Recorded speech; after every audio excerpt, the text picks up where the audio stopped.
आप समझने की कोशिश क्यों नहीं करी? ये हमारे करियर का सवाल है। ये कैसा करियर है? अगर बनना है तो टीचर बनो, ये मॉडल कौन बनता है? हमारे पास इतने पैसे नहीं है कि हम तुम्हारा मॉडलिंग का कोर्स करवा सकें, और हमारे घर की बहू बेटियां ये सब नहीं करती। 2 दिन बाद तुम्हारे भाई की शादी है, उसकी तैयारी करो, उसके बाद तुम तीनों का भी कहीं अच्छे घर में रिश्ता पक्का कर देंगे। सरस्वती की 3 बेटियां उमा, अंतरा और मुस्कान शुरू से ही मॉडल बनना चाहती थी, लेकिन सरस्वती हमेशा इसके खिलाफ थी। समय गुजरता है, सरस्वती के बड़े बेटे वीरेंद्र की शादी एक साक्षी नाम की लड़की से हो जाती है और ऐसे ही कुछ दिन गुजर जाते हैं।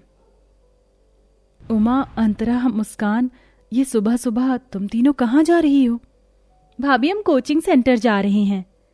तुम्हारे कोचिंग सेंटर का कोर्स 2 महीने पहले ही खत्म हो चुका था, तो अब ये कौन से कोचिंग सेंटर जा रही हो? जरूर अपने वही घिसे पिटे शौक को पूरा करने के लिए बाहर जा रही होगी। घिसे पिटे शौक मतलब? ना जाने कहां से इन तीनों को मॉडलिंग का शौक लग गया है। मैं तो समझा समझा कर थक चुकी हूँ बहू, अब तू ही समझा। भाभी प्लीज, आप तो समझने की कोशिश करो, मॉडलिंग करना हमारा बचपन का सपना है। तुम तीनों फिक्र मत करो, मैं माँ जी से बात करती हूँ, तुम तीनों अपने कमरे में जाओ। साक्षी की बात सुन उसकी तीनों नंदे बहुत खुश होती हैं, जिसके बाद साक्षी अपनी सास सरस्वती से इस बारे में बात करती है। माँ जी, एक बार उन्हें अपनी मर्जी का करने तो दीजिए। वैसे ही हमारे समाज में बेटियां कहाँ अपनी मर्जी का कुछ कर पाती हैं। अगर वो एक बड़ी मॉडल बन गई तो हमारे घर की कितनी इज्जत होगी, और सबसे बढ़कर वो तीनों खुश होंगी। और एक माँ के लिए अपनी बेटियों की खुशी से बढ़कर कुछ हो सकता है क्या? साक्षी की बात से सरस्वती को भी इस बात का एहसास होता है, जिसके बाद सरस्वती अपनी तीनों बेटियों को मॉडल बनने की परमिशन दे देती है और साक्षी की तीनों नंदे एक मॉडलिंग इंस्टीट्यूट ज्वाइन कर लेती हैं। यार, मुझे तो कुछ समझ नहीं आ रहा। अगर अगले महीने मॉडलिंग कंपटीशन होता तो हम आराम से उसके लिए ड्रेस खरीद सकते थे, लेकिन महीने के आखिरी दिन चल रहे हैं, भैया के पास भी अभी ज्यादा पैसे नहीं होंगे। ऐसे तो हम मॉडलिंग कंपटीशन में हिस्सा ही नहीं ले पाएंगे। तीनों नंदे अपनी मॉडलिंग कंपटीशन की ड्रेस को लेकर काफी ज्यादा परेशान होती हैं। वहीं साक्षी ये सारी बातें सुन लेती है, जिसके बाद साक्षी अपने कमरे में जाती है और अलमारी से कुछ पैसे निकालती है। ये पैसे इन्होंने मुझे नई साड़ी के लिए दिए थे, मैं और कुछ महीने पुरानी साड़ी पहन लूंगी, लेकिन अगर मेरी नंदों की ड्रेस नहीं आई तो वो कंपटीशन में पार्टिसिपेट कैसे करेंगी? साक्षी अपनी साड़ियों के पैसे ले जाकर अपनी तीनों नंदों को दे देती है, जिससे वो तीनों कंपटीशन के लिए ड्रेस लेकर आती हैं और पार्टिसिपेट कर उस मॉडलिंग कंपटीशन को जीत भी जाती हैं।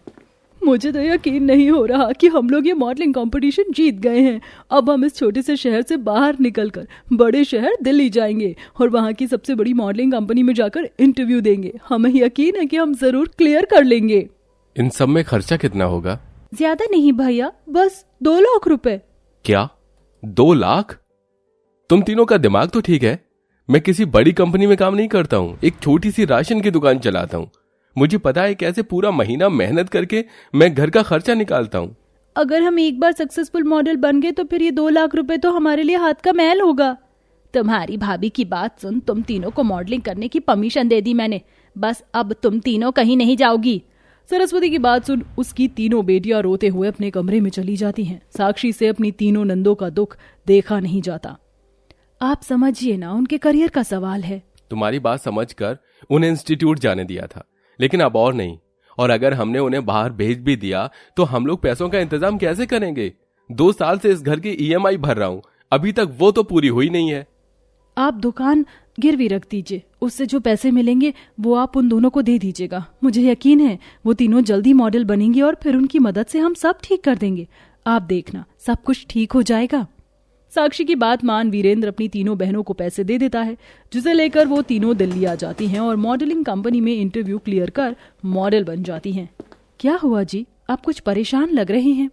जिस सेठ के पास दुकान गिरवी रखी थी उसने कहा है कि अगर 1 महीने में मैंने उसके पैसे नहीं लौटाए तो वो मेरी दुकान हड़प लेगा। ऊपर से ये EMI के लिए बैंक वालों के कॉल भी आ रहे हैं। नरेंद्र की बात सुन साक्षी फौरन अपनी नंदों को कॉल करती है।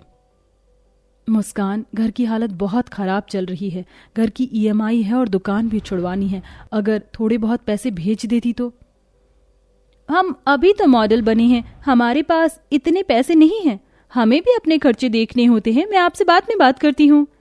इतनी जल्दी मॉडल बनने की वजह से तीनों नंदों के अंदर बहुत ज्यादा घमंड आ चुका था। मुस्कान की बात सुन साक्षी को काफी दुख होता है, जिसके बाद साक्षी अपने शादी के जेवर को बेच देती है, लेकिन इसका भी कुछ फायदा नहीं होता और बैंक वाले वीरेंद्र का घर सील कर देते हैं, जिसके बाद उन सबको एक टूटे फूटे मकान में रहना पड़ता है।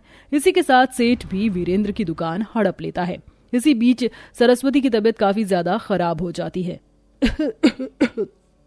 लगता है मेरे जाने का वक्त आ गया है। अपनी सास की हालत देख साक्षी अपनी नंदों को कॉल करती है। उमा, बाजी की तबीयत बहुत खराब है, उनके इलाज के लिए बिल्कुल भी पैसे नहीं है। तुम तीनों की बहुत जरूरत है, भगवान के लिए अब तो आ जाओ।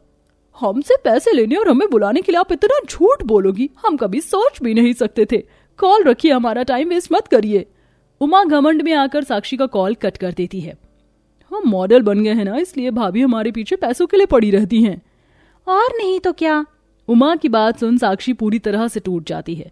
दूसरी तरफ सरस्वती इस दुनिया को अलविदा कह जाती है और दोनों बहू बेटे मिलकर सरस्वती का अंतिम संस्कार करते हैं। इसी बीच साक्षी को पता चलता है कि वो मां बनने वाली है, इसलिए उसकी देखभाल करने के लिए वीरेंद्र नौकरी की तलाश करता है, लेकिन उसे कहीं पर भी नौकरी नहीं मिलती है। इसलिए प्रेगनेंसी की हालत में ठीक से खाना ना मिलने की वजह से अब साक्षी की तबीयत भी खराब रहने लगी थी। देखते देखते 6 महीने बीत जाते हैं। साक्षी, तुम्हारी तो दवाइयां भी खत्म हो गई हैं, लेकिन फिर भी तुम ठीक नहीं हो रही हो। जब तक तुम ठीक होने की कोशिश नहीं करोगी तो कैसे ठीक होगी? अपने बच्चे की खातिर तो ठीक होने की कोशिश करो। अब तो मैं तभी ठीक होंगी जब मेरी नंदे मुझसे मिलने आएंगी। मैंने अपनी तीनों नंदों को हमेशा अपनी छोटी बहनों की तरह माना। मेरे बच्चे से पहले मुझे उन्हें देखना है। साक्षी की बात सुन वीरेंद्र फोन बूथ से अपनी तीनों बहनों को कई दिनों तक लगातार कॉल करता है, लेकिन वो हमेशा उसका कॉल कट कर देती थी। लेकिन एक दिन अंतरा वीरेंद्र का कॉल उठा ही लेती है। क्या है भैया आपको? क्या कोई काम धंधा नहीं है? जब देखो कॉल करके हमें डिस्टर्ब करते रहते हो। माफ कर दो, तुम तीनों को कॉल कर दिया। मैं तो बस तुम तीनों को यह कहना चाहता था कि साक्षी मां बनने वाली है और तुम तीनों बुआ। पर इस अवस्था में उसकी तबीयत बहुत ज्यादा खराब हो गई है। मां के अंतिम वक्त में तुम नहीं आई, लेकिन अपनी भाभी के लिए तो आ जाओ। उसकी वजह से ही आज तुम तीनों मॉडल बन पाई हो। वो अपने बच्चे से पहले तुम्हें देखना चाहती है। क्या उसके लिए तुम एक बार भी आ नहीं सकती? क्या कहा आपने? हम भाभी की वजह से मॉडल बन पाए हैं? हम मॉडल अपने बलबूते और अपनी मेहनत से बने हैं, समझे आप? और हमें बुलाने का भाभी की प्रेगनेंसी का बहाना भी काम नहीं आएगा। कोई और बहाना ढूंढिए। इतना कहकर अंतरा कॉल कट कर देती है, जिसके बाद बेचारा वीरेंद्र सड़कों पर कचरा प्लास्टिक चुनकर मिलने वाले 10 से 20 रुपए से अपना और अपनी प्रेग्नेंट पत्नी का पेट भरता है और ऐसे ही कई दिन गुजर जाते हैं। वहीं दूसरी तरफ जिस जगह से तीनों बहनें थीं, उसी जगह में एक मॉडलिंग कंपटीशन होता है, जिसके चलते तीनों बहनें उस मॉडलिंग कंपटीशन में जज बनकर आती हैं। तीनों एक बड़ी सी गाड़ी में बैठी होती हैं कि तभी मुस्कान की नजर एक कचरा चुन रहे आदमी पर पड़ती है। उमा, अंतरा, ये आदमी कुछ जाना पहचाना सा नहीं लग रहा है। जाना पहचाना? नहीं, ये तो वीरेंद्र भैया हैं। लेकिन भैया इस तरह रोड से कचरा क्यों चुन रहे हैं? अंतरा, उमा, मुस्कान ये सब देखकर बहुत हैरान होती हैं, जिसके बाद वो फौरन तीनों अपने घर जाती हैं, जहां वो देखती हैं कि उनके घर पर सील लगी हुई है। ये देख वो अपनी पड़ोसन विमला के पास जाते हैं। ये सब हुए तो साल भर होने को आ गया है। पहले इन बेचारों से उनकी दुकान छिन गई, फिर इनका घर। तुम्हारी भाभी तो माँ भी बनने वाली है, ना जाने बेचारे कहाँ रह रहे हैं।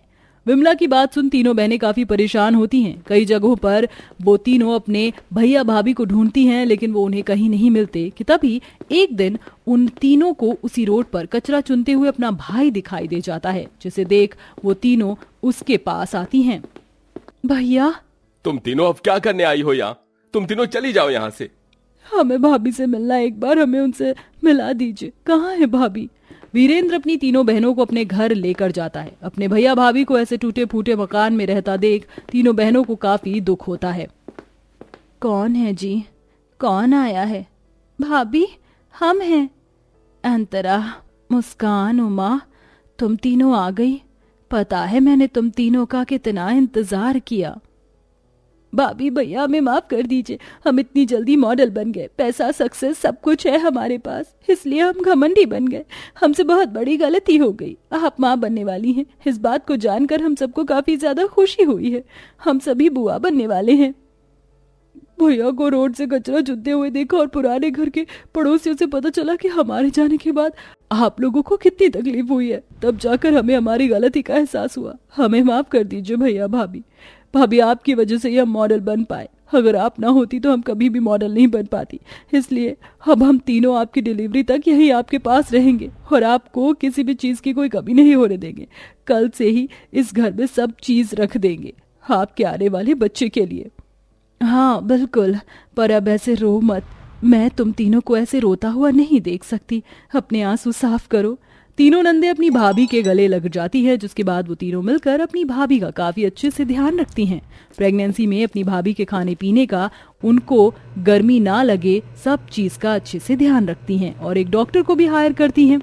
कुछ ही महीनों में साक्षी एक प्यारी सी बेटी को जन्म देती है, जिसकी खुशी में तीनों नंद अपनी भतीजी के लिए काफी सारे तोहफे लाती हैं। जिसके बाद तीनों नंद अपनी मॉडलिंग को जारी रखते हैं और अपने भैया भाभी के घर में पैसे भी भेजती हैं। साथ में भैया को एक अच्छी नौकरी भी दिला देती हैं। इस तरह सब खुशी खुशी रहने लगते हैं।